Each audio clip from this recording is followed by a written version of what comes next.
Hello, this is Kristin from KristinCoaching.com, and thank you so much again for joining me for another video today.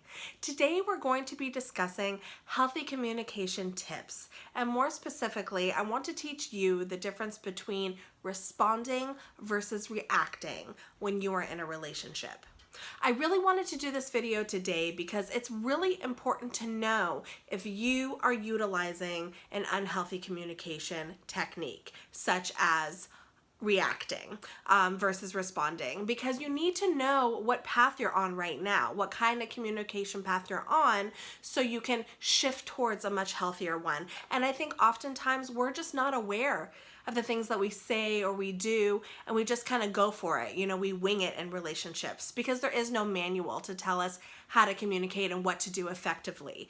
But there is a way to communicate with your significant other, especially during times of disagreement or arguments or fights. And so this is really, really critical to learn. So I think you're gonna get a lot from this video today. So we're gonna talk about the difference between responding versus reacting.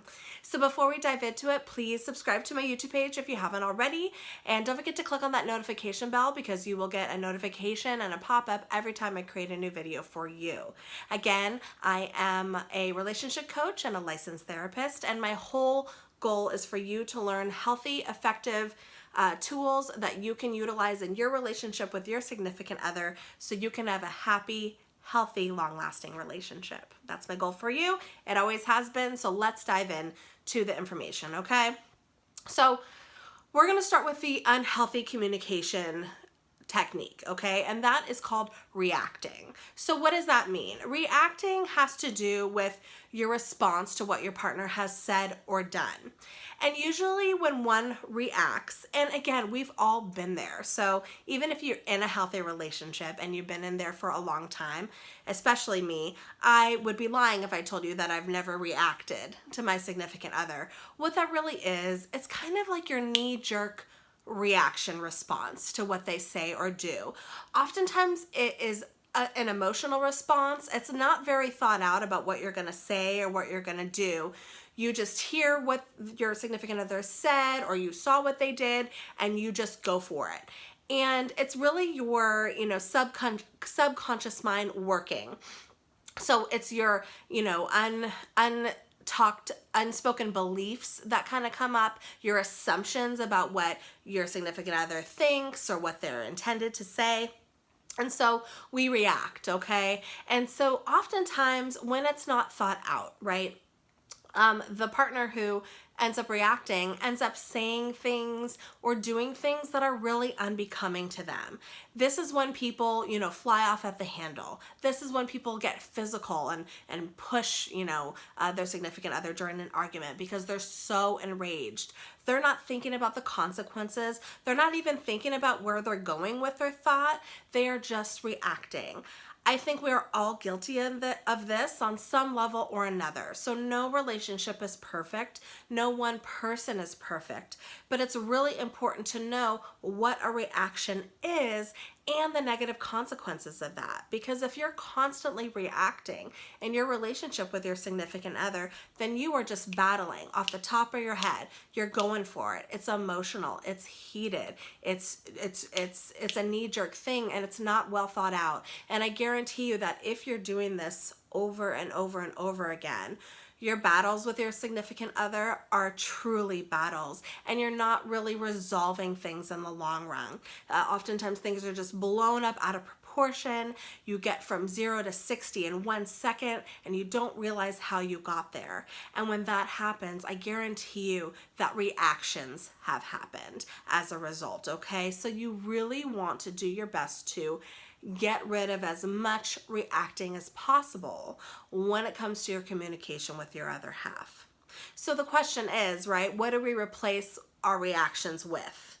The answer to that is you want to learn how to respond to your significant other, not react. And there is a big difference. Responding has to do with taking just a brief pause after your significant other has said something that has upset you or triggered you, a brief pause to what your significant other has done that has made you feel some type of way that you want to respond back, right?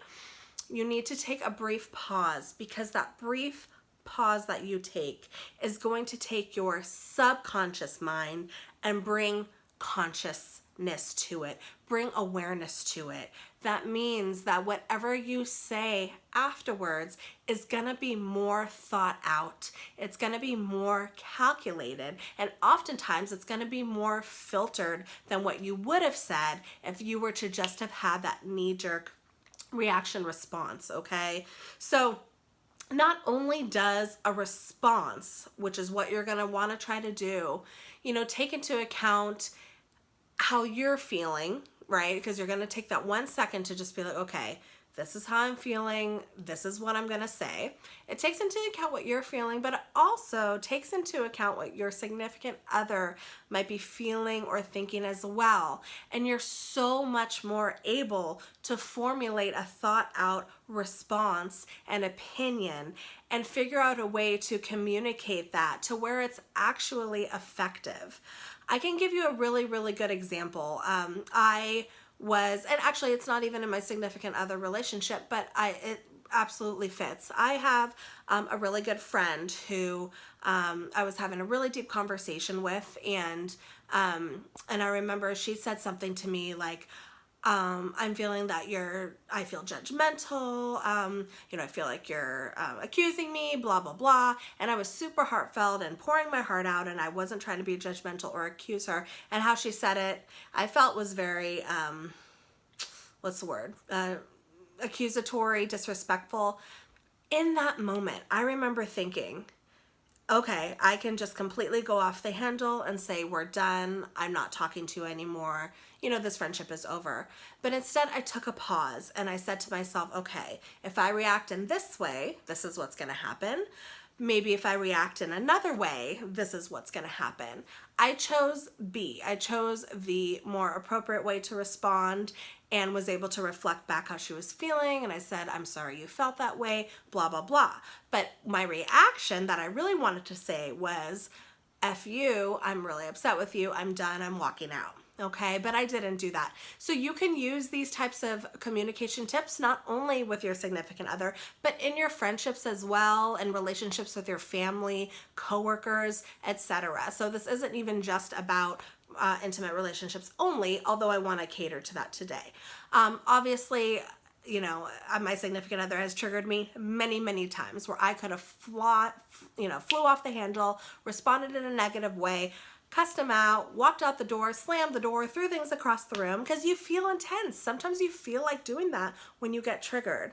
But instead, you take a moment, you formulate what you're gonna say, you think about the consequences of my actions. Okay, if I respond in this way, this is gonna happen.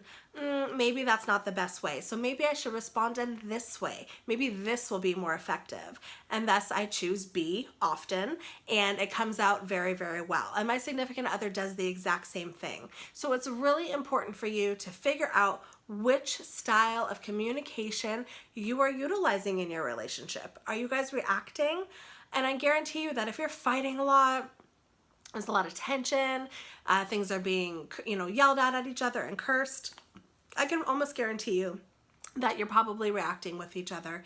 But if you were to take a moment and really think about what you're gonna say and take into consideration your emotions, your significant other's emotions, put more thoughtfulness into what you're gonna say back, I guarantee you that your issues, your hurdles that you're going through, you're gonna be able to overcome them in a healthy way and not just drop things, not just have this explosion and let time kind of heal it without really figuring it out. You're going to be able to respond in a way that's actually going to resolve the issue and heal the issue at hand. I promise you, this is a really advanced relationship skill and communication tool to utilize in relationships. So I want you to start really thinking about what you utilize and how to utilize more of a responsive technique versus a reactionary technique when you're talking with your significant other.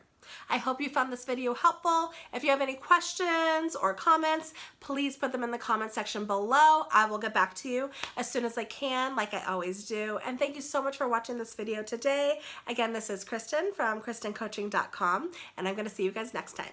Okay.